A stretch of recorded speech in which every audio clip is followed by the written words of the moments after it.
BTech 3వ సంవత్సరం హైదరాబాద్లో చదువుతున్నటువంటి కోరుట్ల వాసి అంకం రాహుల్ మే 27వ తేదీన హైదరాబాద్లో అదృశ్యమయ్యి ఆంధ్రప్రదేశ్లోని సింగరాయకొండలో ఒక మారుమూల పాడుబడ్డ బావి లోపల విగత జీవిగా శవమై తేలిండు. మరి ఎప్పుడైతే ఈ సంఘటన జరిగిన తర్వాత కుటుంబ సభ్యులు చాలా తీవ్రమైనటువంటి దిగ్భ్రాంతికి గురై వాళ్ళ తండ్రి గారు రాజేశ్వర్ గారు కాచిగూడ పోలీస్ స్టేషన్లో ఆడ పిటిషన్ వేసినా కూడా అక్కడి నుంచి ఎటువంటి డెవలప్మెంట్ అవ్వలేదు. దాని తర్వాత జూన్ 7వ తారీఖు ఏదో సస్పీషియస్ బాడీ ఉన్నది ఆంధ్రప్రదేశ్లో, మీరు వచ్చి చూడండి అంటే తను వెళ్ళి చూడడం వలన తనకు ఉన్నటువంటి దుస్తులు కానీ లేకపోతే మిగతా వస్తువుల వలన అది తన అబ్బాయిదే అని చెప్పేసి అని తను నిర్ధారణ చేసుకొని అక్కడి నుంచి రావడం జరిగింది. మరి నిర్ధారణ చేసిన వెంటనే ఏదైతే బాడీ ఉందో ఆ బాడీని తనకు అప్పచెప్పడానికి అక్కడ ఆంధ్రప్రదేశ్లో ఉన్నటువంటి పోలీసులు నిరాకరించారు. ఇది కారణం ఏమని చెప్పినంటే, ఏదైతే మృతదేహం బయటకు వచ్చిన తర్వాత ఆ మృతదేహాన్ని అప్పటికే ఒక 4 రోజులు అంటే 27కి ఇన్సిడెంట్ జరిగితే 31కి ఆ బాడీని ట్రేస్ చేసారు కాబట్టి అప్పటికే ఆ బాడీ అనేది డీకంపోజ్ అయిందని దాన్ని స్థానికంగా ఉన్నటువంటి ఒక స్వచ్ఛత సంస్థ ద్వారా అది శవాన్ని ఏంటంటే పూడ్చిపెట్టడం జరిగింది.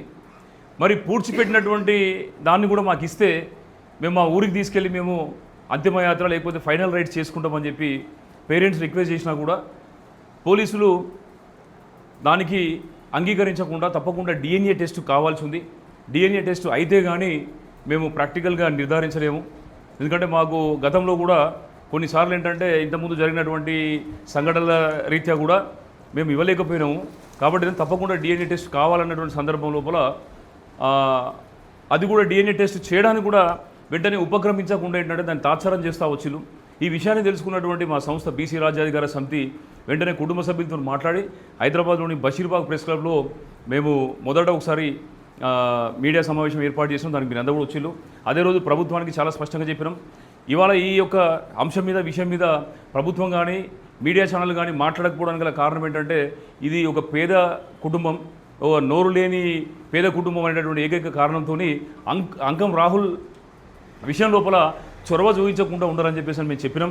తర్వాత వెంటనే ఏం చేసినామంటే ఆ విషయాన్ని అక్కడనే ఆపకుండా ఏంటంటే వెంటనే వాళ్ళ కుటుంబ సభ్యులను కూడా పిలిచి అక్కడ బషీర్బాగ్ ప్రెస్ క్లబ్లో కూడా మేము ప్రెస్ మీట్ పెట్టి కూడా ఏంటంటే ప్రభుత్వానికి 48 గంటలు ఇచ్చినాం.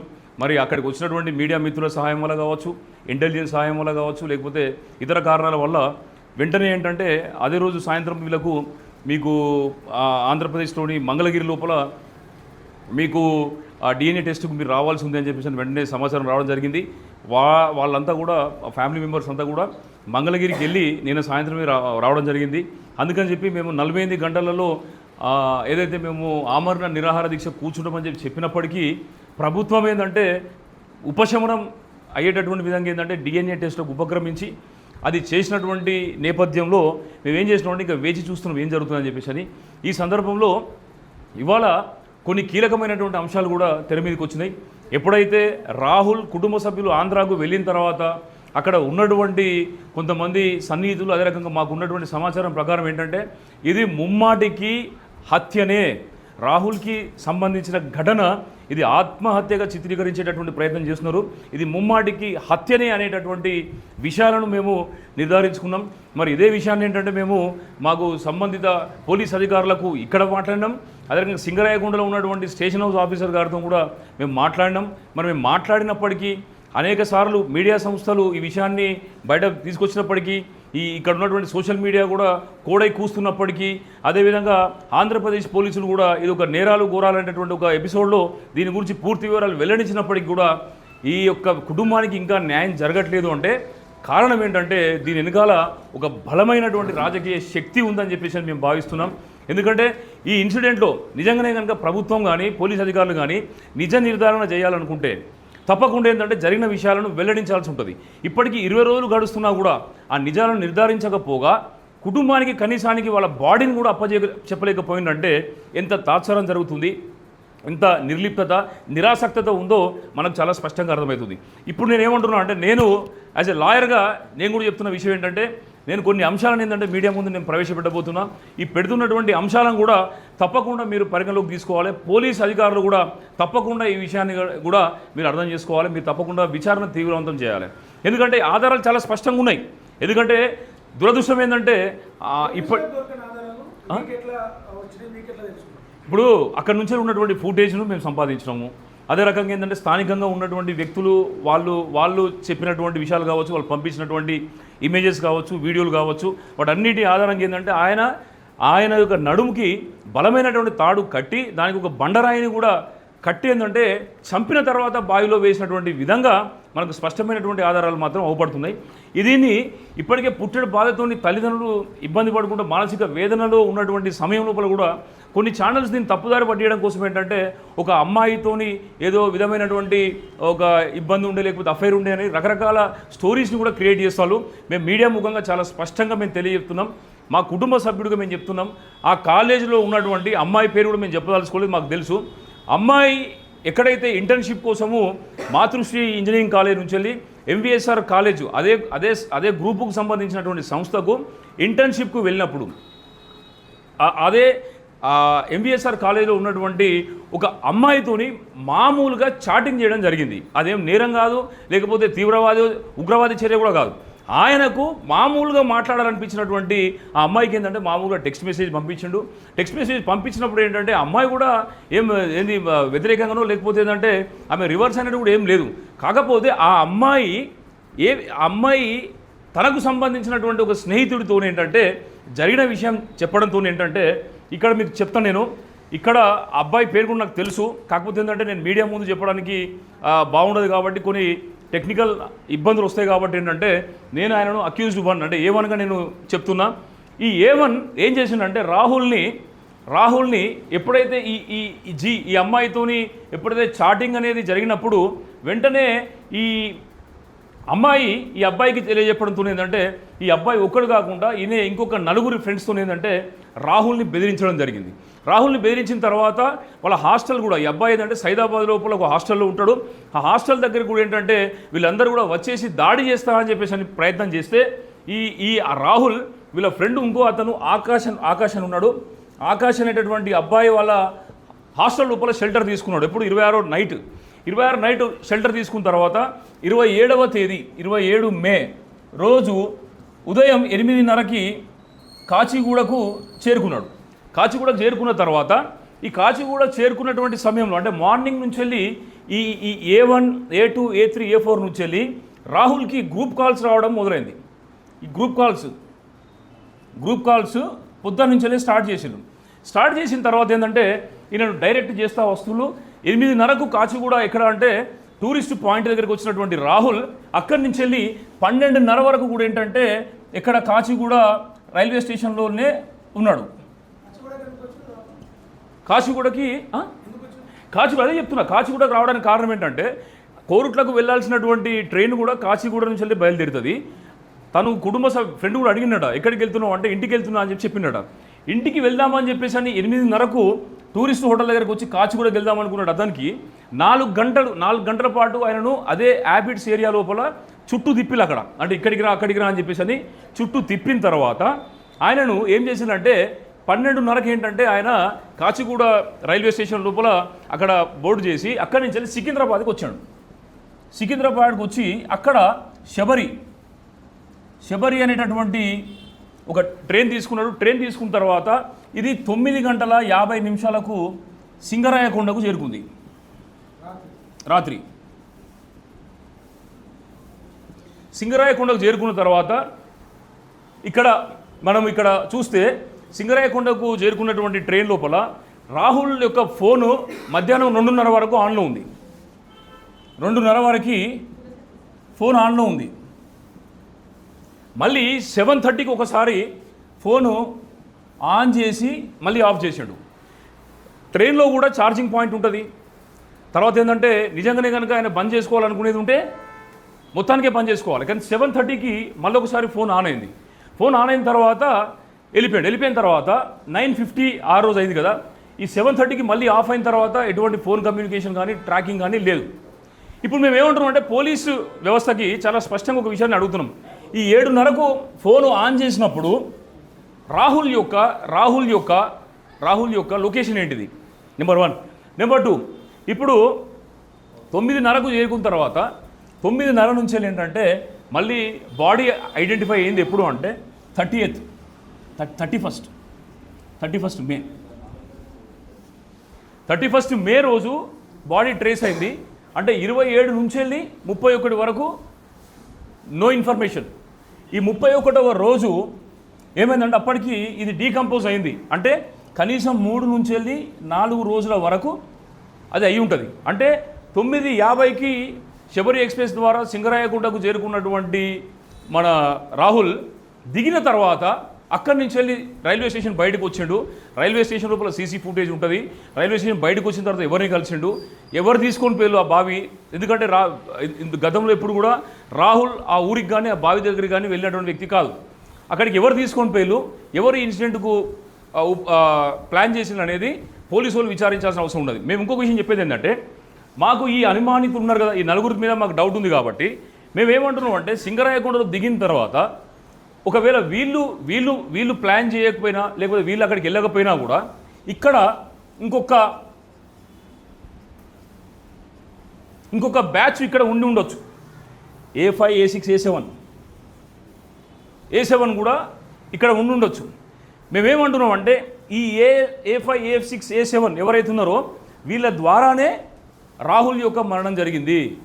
ఈ A5, A6, A7 లోపల ఈ ముగ్గురిటల్లో వీళ్ళు ఉండొచ్చు, వీళ్ళు లేకపోవచ్చు కూడా. ఎందుకంటే వీళ్ళు హైదరాబాద్లో ఉండి కూడా ఆపరేట్ చేసే అవకాశం కూడా ఉంది. మేమేమంటున్నాం అంటే పోలీసుల్ని ఆ రోజు ఏది 27వ తారీఖు ఉదయం 4 గంటల నుండి 28 తారీఖు ఎప్పుడు ఈయన నైట్ 9:50కి చేరుకున్నాడు కాబట్టి 5 AM 28th మే కరెక్ట్ చూడండి మీరు. 27వ తారీఖు ఉదయం 4 గంటలకే ఈ మన రాహుల్కి కాల్స్ రావడం జరిగింది. 27వ తారీఖు 4 గంటల నుంచి వెళ్ళి 28వ తారీఖు ఉదయం 5 గంటల వరకు వీళ్ళ ఫోన్లను మీరు ట్రాక్ చేయొచ్చు కదా. వీళ్ళ ఫోన్లను ట్రాక్ చేస్తే వీళ్ళ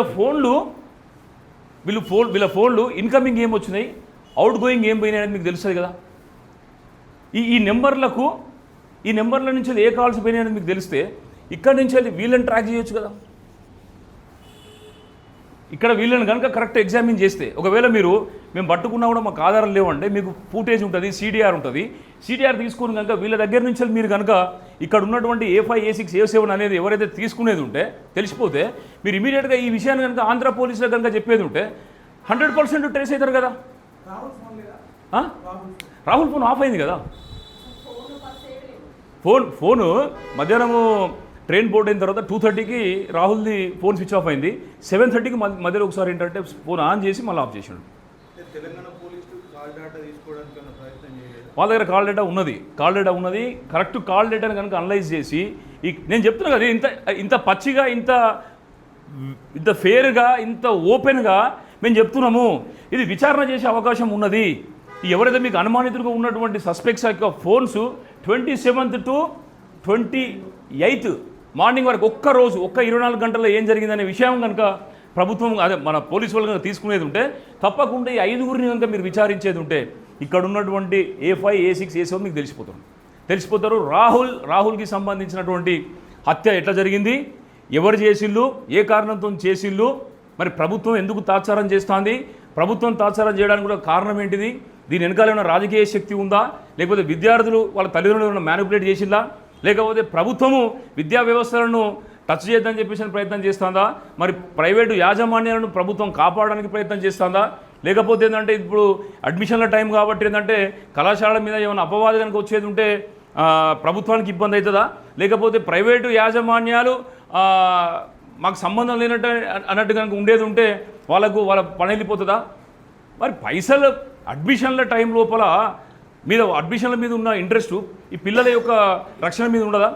ఈ అబ్బాయి తప్పిపోతే ఈ ఏదైతే మాతృశ్రీ కాలేజీకి సంబంధించినటువంటి యాజమాన్యం కానీ ప్రిన్సిపల్ కానీ కనీసానికి కాచిగూడ పోలీస్ స్టేషన్లో తండ్రి పిటిషన్ ఇస్తూ ఉంటే కనీసానికి ఎంబడి కూడా రానటువంటి విధంగా అంత కర్కశంగా వాళ్ళు వ్యవహరించారు. అది ఒక్కడే కాదు, మా సంస్థకు సంబంధించినటువంటి మహిళలందరూ కూడా అసలు ఏం జరిగింది, మీరు ఎందుకు పట్టించుకోవట్లేదని చెప్పేసి అని కాలేజీ యాజమాన్యాన్ని ప్రిన్సిపల్ని అడిగితే ఇవన్నీ కామన్ అని చెప్పేసి అని మాట్లాడుతున్నాడు ఆయన.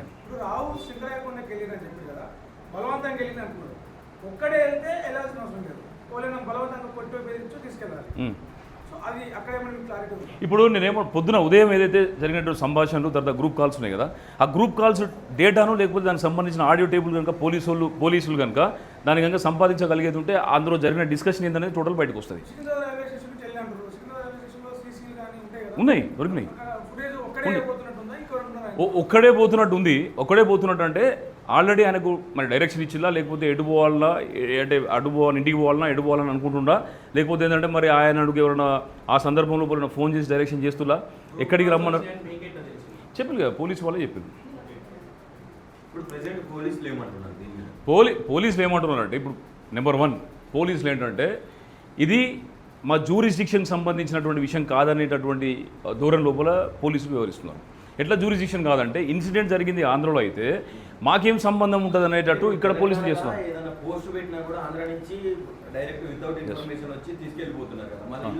నేను అదే అడుగుతున్నా, ఆ విషయం మీద ఉన్నటువంటి ఆసక్తి, ఇంట్రెస్ట్, చిన్న పోస్ట్ మీద ఉన్నటువంటి ఆసక్తి, లేకపోతే ఒక పొలిటికల్గా అయ్యేటటువంటి విషయం మీద ఉన్నటువంటి ఆసక్తి ఇప్పుడు ఈ పోలీసులకు ఏంటంటే ఇంత పెద్ద విషయం కదా. ఇప్పుడు మీరు బిఎన్ఎస్ చదువుకుంటే మీకు బిఎన్ఎస్ చాలా క్లియర్గా ఉంటుంది, ఇది మీ డ్యూటీ కదా, మీరు you are paid for it. అరే police have certain responsibility in the constitution. మీరు మీ యొక్క బాధ్యతను నిర్వర్తించాల్సిన అవసరం ఉన్నది. మీకు మన దేశ రాజ్యాంగం అనేది కొన్ని ప్రత్యేకమైనటువంటి మీకు శక్తి బలాన్ని ఇచ్చింది. మీరు విచారణ చేయాలి కదా. బిఎన్ఎస్ని ఎవరు చదవాలి? బిఎన్ఎస్ను పోలీసులే చదవాలి. పోలీసులే ఇది ఏ కిందికి వస్తుంది, ఆధారాలు ఎట్లా కలెక్ట్ చేయాలి, క్లూస్ ఎట్లా తీసుకోవాలి, ఇవన్నీ వాళ్ళ గవర్నమెంట్ పోలీసులు కదా తెలియాల్సింది. ఇందాక వాళ్ళ మదర్ అండ్ ఫాదర్ సిస్టర్ మాట్లాడుతూ ఏదైతే కాలేజ్ యాజమాన్యం ఉందో మిస్ అయిన 4 రోజుల వరకు కూడా కాలేజ్ నుంచి ఎటువంటి ఇన్ఫర్మేషన్ లేదు, ఎవరైతే అనుమానితులుగా మేము భావిస్తున్నామో తన నుంచే ఇన్ఫర్మేషన్ వచ్చింది మాకు అని చెప్పినారు. దీంట్లో క్లియర్గా కాలేజీ యాజమాన్యం నిర్లక్ష్యం కనిపిస్తుంది. అండ్ తనే ప్రధాన నిందితుడు అనడానికి ప్రధాన ఆధారాలు మనకేమైనా ఉన్నాయా? ఇప్పుడు నేను ఏమన్నాను, ఎవరైతే ఫోన్ చేసినటువంటి వ్యక్తి ఉన్నాడో ఆ ఫోన్ చేసినటువంటి వ్యక్తి మీదనే మనము డౌట్ పడాల్సి వస్తుంది. ఎందుకంటే ఘర్షణ జరిగింది కూడా ఆ ఫోన్ చేసిన వ్యక్తి ఉన్ను ఈ మన రాహులే. రెండో విషయం ఏంటంటే కాలేజ్ గురించి మాట్లాడదాం. కాలేజ్ గురించి మాట్లాడితే ఇన్సిడెంట్ జరిగింది ఎప్పుడు అంటే మే 27 అయినప్పటికీ లాస్ట్ వీక్ అంటే మే 10 days లోపల కాలేజీ నడుస్తుంది. మీరు కనుక అర్థం చేసుకునేది ఉంటే అప్పుడు తెలంగాణ ప్రభుత్వం ఏంటంటే అన్ని కళాశాలలకు హాలిడేస్ను ప్రకటించింది.